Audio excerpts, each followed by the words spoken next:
Sorry, thank you for your patience. Well, we're going to start here in just a minute. Elvis, are you still able to hear me? Yeah, I can hear you. Okay, we'll just have to wait for Justin to come on. But I want to introduce everybody to Elvis. Elvis Eyong is an attorney, a lawyer in the country of Cameroon, the city of Douala. But he practices law in both Cameroon and in Nigeria. He's a member of the bar of both of those countries, and he has and continuously appears before the Supreme Court in both of those countries. He was formerly an administrator at the African Business School in Abuja. He's a graduate of the Nigerian Law School from Abuja as well. Company that he now works for is the Abeng Law Firm in Douala, and it specializes in commerce and industry law, working with those who wish to invest or to trade in Cameroon or with Cameroonians. So he has a lot of knowledge to bring to this whole subject of risk in Africa, what's real and what isn't. He has specialized in alternative dispute resolution, anti-corruption, conflict resolution, and the rule of law and transparency in government and the private sector. And I just want to ask you, Elvis, he's coming to us over Skype, so my microphone is rebroadcasting him. Elvis, would you tell us a little bit more about yourself? Okay, Mr. Richard, it's really a pleasure to have me here on this panel discussion today. And I'm also kind of say I'm very happy for the participants of this program. Barrister Eyong, Elvis Eyong, a member of the Nigerian Bar Association and of the Cameroon Bar Association. I'm currently resident and practicing in the city of Douala under the Abeng Law Firm. The law firm, which is an alliance with the Miranda Law Firm, a Portuguese law firm, both based in Portugal, Lisbon. And I also do practice in Nigeria. So I would say my practice generally based on business law, and I'm ready to answer any questions from any of the participants in respect to legal frameworks governing business practices in Cameroon.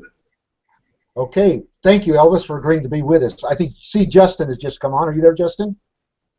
Yes, good afternoon, Rich. Well, we have some viewers here as well, and Elvis is with us. I just want to introduce you to the group here. Justin Mahwikizi is a founder and managing principal of Push54. It is a consulting firm or a service firm for those who are interested in investing in Africa.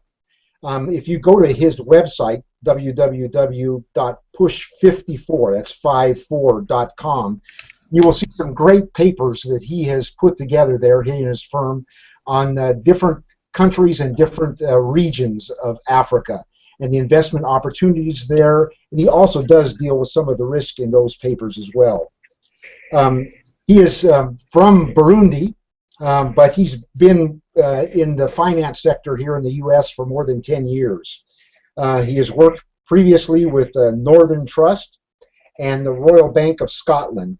In both of those positions, he primarily worked in foreign exchange, but as well in managing accounts that had to do with upgrading of infrastructure in different parts of the world. He's a graduate of business administration from Temple University's Fox School of Business. He was part of his company was part of a group that presented some position papers to the Romney campaign about investment in Africa and African affairs. Justin, would you like to say some more about yourself as we're in just the introductory part here? Justin? That was an excellent introduction. Thank you very much. Yes, can you hear me? Yes, can hear you very well. Hello. Yes, I can hear you. Okay. Yes, thank you. No, that was an excellent introduction. Thank you very much for that. Great. There might be some disconnect here, but I'm very glad to be here and looking forward to have a lively conversation on the topic. Okay. Well, as everybody knows, you're here to hear this discussion about risk in Africa, what's real and what isn't. And in this half an hour, we'll be discussing that topic, and in no way are we going to be able to completely exhaust all the different alternatives or to dissuade anybody who already thinks there's risk in Africa. But we will delve into it and get some opinions from our guests here. When we talk about risk in Africa, what are we talking about? I guess the very first thing that comes to most people's mind when we talk about risk in Africa, it's we're risking money. Can we lose everything that we put in, everything that we invest? If we start up a company, will we lose everything? Can we lose a lot of it? But other people that I've talked to, that's not the only risk that they see involved. There could be the risk of their name, their reputation as individuals or as companies. It could be their risk in terms of their time that they spend, that they could have been doing something else. Some even bring up the issues of health and even life itself. Elvis, when you've dealt with people from overseas who wanting to do business in Nigeria or in the Cameroons, what are some of the risks that they expect, that they talk about? Well, generally, from most times which we've been able to handle some of their briefs, they always want to ensure their investment is secured in Africa or in Cameroon or Nigeria. And to be specific, in terms of one, probably trying to be ascertain of the identity of their business partners located in Africa, in Cameroon or in Nigeria, to be specific. And most people would have come across such business partners probably on the internet, and they would want to know such partners are genuine partners and not internet scammers. They would want to know such partners are partners who have knowledge of the industry and the business which they are proposing to do with them. And they would also want to know how their businesses will be secured in the African marketplace, which they intend to invest in terms of political instability, in terms of local or national business or legal frameworks governing or protecting investments in these countries. Okay, well, yeah, and good, thank you. Also, some will also want to know if there is the guarantee of them to repatriate their capital and maybe a profit too, sure, which they intend to invest in the business. Well, that's a good start in talking about risk. Yeah, and there's a risk a lot of people seeing. Are they going to be able to get a partner that they can trust? And then the issues you brought up there at the end about repatriating their funds as well. Justin, we've talked a couple of times about some firms' fear of their reputation or their name being injured as they get involved in Africa. Can you kind of unpack that or flesh that out a little bit, some of the fears that you've heard? Sure, and from the U.S. perspective, I think it has to do with the compliance, the question of compliance that any of these firms. Is that question directed to me? No, it's Justin is going to be handling that one. Thank you, Elvis. We'll be right back. Thanks. I think the issue is compliance and how operations overseas, whether it's the accounting methods, whether it's the political risk or repatriation or foreign exchange risk, how that affects on the brand in the United States, as well as some of the regulators such as the SEC. So when you hear a reputational risk, and it depends what type of segment of the market you're looking at, is how that whatever event that could happen over there, what is the ripple effect on their current business and brand and their current clients. So if I hear you right, what some are fearful of and see as a risk is that they might get involved in something. Until at least they see some.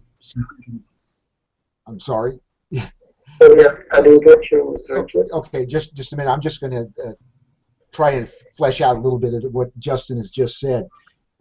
You say there, if I get you correctly, is that some firms are afraid that somehow they might get entangled in something that is against the law here in the U.S. And that would put their whole company in jeopardy, or at least give it a bad name. And so they feel like, wow, is it really? Do we know enough to put our whole reputation on the line? Is that where you're coming from, Justin, with that one? Yes, but that political risk can be that there's products out there for it to mitigate that. The biggest risk, I think, is that the numbers, the financial statements they're actually going to report to the regulators will not get the whole company in trouble. That could result into serious fines or closure. Okay, so bookkeeping and accounting across the seas, yeah. Right, the GAAP system in the U.S. is different from some of the countries that use it there. That's, I think, the financial risk they're seeing as far as reputation, when we say reputation. Okay. And that that cannot be mitigated via insurance. Okay. Elvis, I'd like to get back to you with another question, and that concerns your practice in Nigeria. I know that without a doubt, you've heard a lot of the opinions of people who feel it's very, very risky to deal with Nigeria. And I know your firm and you yourself are involved in writing contracts with Nigerian firms and with people outside of the United States. Can you tell us about some of the dealings that you've had and how firm those contracts really are and how they are upheld in the courts if there's some dispute? Yeah, Mr. Richard, on that, I'll have to say generally that contracts enter into in Nigeria in terms of business contracts are enforceable under the Nigerian laws, or depending on which law the parties to the contract may decide that the law should, the legislation should regulate the business transaction. So if such business transactions contracts were decided by the parties to be regulated by the Nigerian business law, which is not, therefore that law would be enforceable under the Nigerian laws, under the Nigerian courts, and parties to such contracts, when they are disputing, can resort to any of the courts that have jurisdiction to entertain the matter in order to redress the disputes. So I'd say it's been always said, probably by the media, that business in Africa is always risky and contracts are never enforceable, but I'd say it's not true. There are a lot of businesses or companies doing business in Africa, of which are being regulated by Nigerian legislation, for instance in Nigeria and in Cameroon, by the Ohada Uniform Act and other national legislations of their Ohada member states. So sure, all contracts are enforceable. Okay, well, and I remember talking to you before about several contracts that you've had to stand before the courts for, and you've seen them make judgments in favor of the international businesses when they've been wronged. Let me ask the other side of the question, Elvis.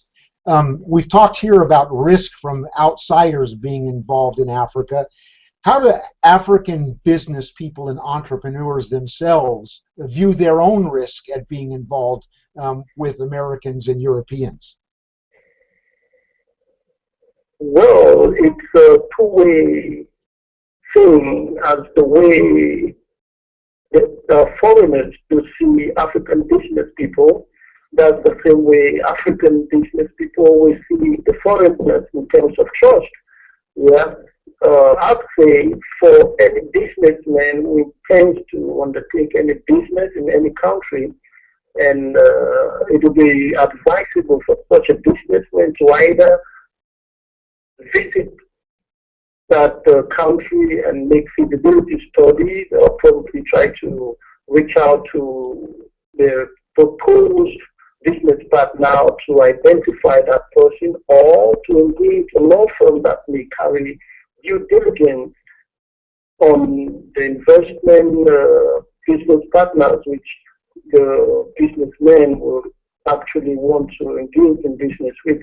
Now, most Africans also do have that problem of trust, especially when operating or wanting to engage in business with people they never met. Now, who is this person I'm doing business with? Do I believe if I send money for him to send goods to me in Cameroon or in Nigeria, will I be able to get my goods and my money back? So what time people do is to get engaged by securing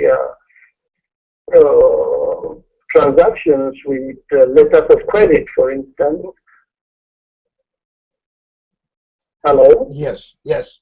Yeah, so you have talked there about due diligence on both sides, huh? That those wanting to enter into business in Africa need to do some research on probable partners, whether those be businesses or individuals, and the Africans as well need to do that due diligence. There are some vehicles or insurance vehicles that are available. Justin, you alluded to one of them just a few minutes ago. Could you tell us just briefly a bit about political risk insurance and what that's all about? I'm certainly not. Insurance, it's an insurance that it. That's fine. That's fine. Let him talk. I think he can add more. Secure an investment for political crises that may be unforeseeable, and it depends on the terms of the degree of the investment which you intend to insure. So, should countries, for instance, in Nigeria that are mostly of volatile nature, you want to insure business on probably political insecurity, which is unforeseeable, the insurance. Hello? Yes. We're hearing you. Hello? Yes, we can hear you. Go ahead. Hello? Go ahead, Elvis. We can hear you. Okay. So first thing, I say you have to insure. We've got insurance companies in Africa where if you could want to insure your business to secure your investment, probably on the notion that the environment which you're investing is volatile to political instability. So that is guaranteed. But I'd say in Africa, not all areas are volatile in terms of political instability and violence. Sure. And it's we still have countries doing businesses even with the political uncertainty, of which I'd say such political uncertainties never do affect businesses. They never do affect private businesses. Private businesses still run their transactions, their daily transactions without being disturbed. Sure.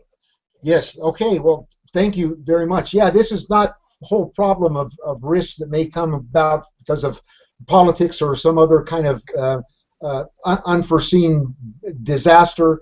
It's not just a problem in Africa alone. I can't imagine if you would have had some kind of new business starting up or some kind of new business involved in the Ukraine in recent weeks, what you might be feeling. So it's not just an African problem. Justin, can you say a little bit more about your knowledge of these insurance vehicles and maybe as well as some of the loan guarantee programs that are out there? Right. There are firms, government institutions such as OPIC and Exim Bank that, based on your project, the tenor of that loan, they could put some low guarantees, especially if there is specific U.S. products going overseas. and selling services, U.S. services. On the political insurance side, what I wanted to add was that the insurance companies in the U.S. add some analytics around this, and they can rate countries every year, every 6 months, depending on how the risk is politically, vice versa. So if you look at Venezuela versus 10 years, you can rate it differently. It's just like a bond or a stock. And based on that, they can price out, depending on the risk of your project, whether it's oil and gas, which is highly risky, but if you go in the consumer business, the amount you need to insure may be less. So it's just like any other product insurance to look at what could go wrong in the setting of your business, in the theater of your business. Okay, so yeah, in years past, none of these insurances were available, but a lot of that has been, it's able to be mitigated. Of course, it depends on how big your project or your investment is going to be, because there is expense involved in each one of these, and they can appear in line items of loans that you acquire or in your budget. But some smaller projects, maybe there's just not the room for that extra expense.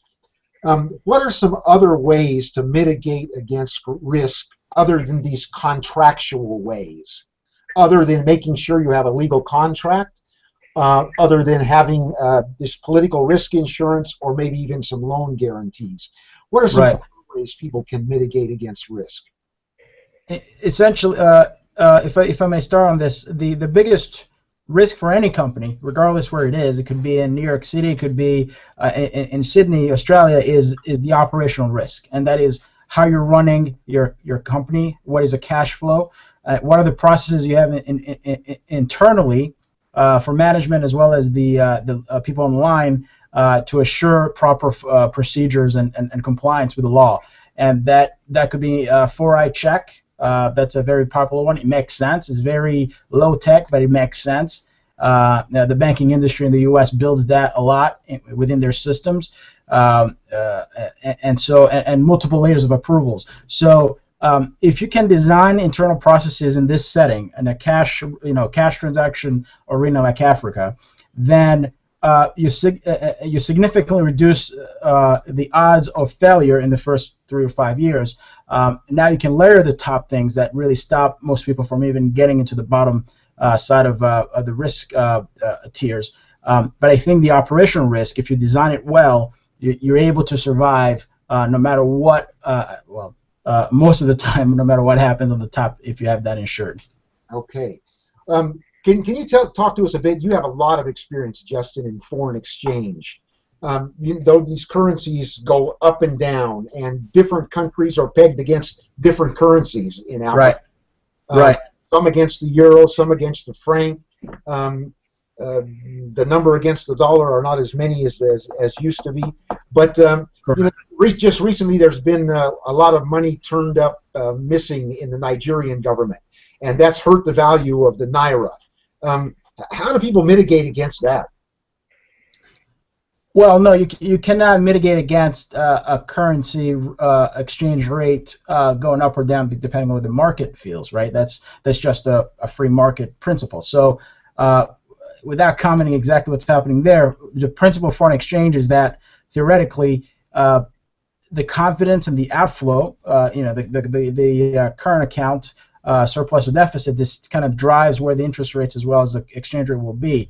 And so there's a lot of organizations out there that have tapped into that area. There's TCX in Amsterdam that helps multilateral institutions kind of hedge that risk. It is expensive in some arena, depending if you're making loans or if you're actually taking speculative trades. But as well as FC Stone, INTL FC Stone, based out of London, that has established a lot of corresponding accounts where they can settle actual local currency. So, in short, what they're trying to do right now is providing the ability to transact in the local currency and hedging that out 2, 3, 6 months, even a year, and try to mitigate those swings. The biggest risk is not what happened in the 2 weeks after the Nigeria event. I think the biggest risk for currencies is the devaluations that could come out of nowhere, 25, 30%, that automatically, if you in Africa have to pay a loan in hard currency, not in local currency, you're basically out of the water. You can just close your doors the next day because it's impossible to run your business based on that event, and you can't prepare for it. It's sudden, and so hedging and hopefully sourcing loans or transactions at the local currency level helps mitigate against that risk. But it's an improving processes around the world that people are trying to tap in and provide that solution. Okay, well, thank you very much. I see our time is about gone, and I haven't seen any questions come up here. If there are any questions, just write them in the chat box. Justin, I'm going to go to Elvis here in just a minute, but be thinking of some last words. Thank you. Elvis? Yeah. There in Cameroon, tell us a little bit about, Cameroon is a different place than a lot of other African countries in that they have two segments of the country. One French-speaking, and the French customs are there from the colonial period, and then where you're presently at, in the English side and the English customs. Just tell us a bit, how that might play into risk and in law and interpretation of law. Good. Cameroon, as you said, it's a bilingual country of both English and the French-speaking people, and in terms of enforcement or applicability of law in Cameroon, in the business sector, all the regions for the English and the French-speaking Cameroon are governed by a unified law on business, which is the Ohada Uniform Act, which Cameroon is a signatory to the treaty. Now, all these regions are being governed. All these region business transactions in these regions are being governed, are being regulated by this Ohada Uniform Act. And Cameroon, located in the center of Africa, it's also known as African miniature in the sense that everything that can be found in Africa, a piece of it is found in Cameroon. So Cameroon is just a few meters from West Africa and also a few meters from the Central Africa sub-region. So okay. Cameroon is a peaceful country. Even though in terms of political stability, Cameroon is #1 in Africa. In terms of normal security, non-volatility of the region of the country, it's also one. And it's a country which most investors are actually looking into investing right now in Africa. Cameroon is #1 country which every investor wants to come in because of the natural resources we do have, because of the easement in doing business in Cameroon now, in the fact that the Ohada Treaty, which makes security lending in member states more creditor-friendly, and it was aimed at facilitating the creation and enforcement of security in member states, in order to enhance the availability of international project financing and to attract direct foreign investment. So from that, a lot of investors would want to come into Cameroon. So I say whoever is interested to come to business in Cameroon should not be scared, but rather should come boldly, and they shall definitely reap from their investment. Okay, well, thank you very much, Elvis, and glad you've been with us all the way from Cameroon. Sorry that we had technical difficulties and weren't able to have you live, your face on here and you talking. In fact, they've had to look at me the whole time here. If you're planning on doing business in either Nigeria or in Cameroon, please get in touch with the Abeng Law Firm and ask for Elvis Eyong to help you and service your account. And I'm sure you will be pleased and will be quite happy with that. I'll make sure and put his address in the event box, but you see the law firm listed there. And remember that this broadcast is going to be archived on YouTube if you missed any part of it or want to recap. And I'll also put down the contact information for the Eyong law firm. Justin with Push54. Anybody who's interested in investing from the foreign side into Africa and wants to get some consultation on some of the risk, how to align your finances and investments, Justin is an expert in that region. And Justin, do you have a few things you'd like to say here in the end? Well, number one, I want to thank you and everyone for attending here. But as far as the Africa picture, I'm positive on the aggregate, and I think just like any other investor, diversification is important. And although the foreign direct investments are somewhat far and few, or there's a volatility depending on what's happening in the region, I think long term there's going to be improvements in being able to have the ETF market for the U.S. investor, where they gain a diversity in investment across multiple countries and regions or industries, and that will help long-term returns, and that could help be a basis for more foreign direct investment. So I think developing the equity markets and giving a possible exit for small firms that grow and want to go public as an exit will help more investors and private equity investors come into the continent and of course benefit the African population. Thank you very much, Justin. Thank you for being with us.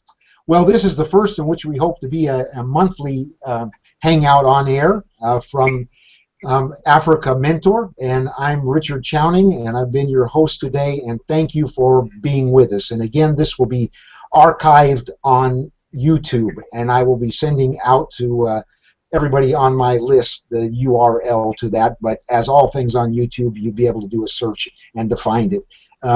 Risk in Africa, what's real and what isn't. Thank you to the guests, both Elvis and to Justin, and for all the listeners. Bye for now. Thank you, Richard. Thank you, Richard. Bye. Bye.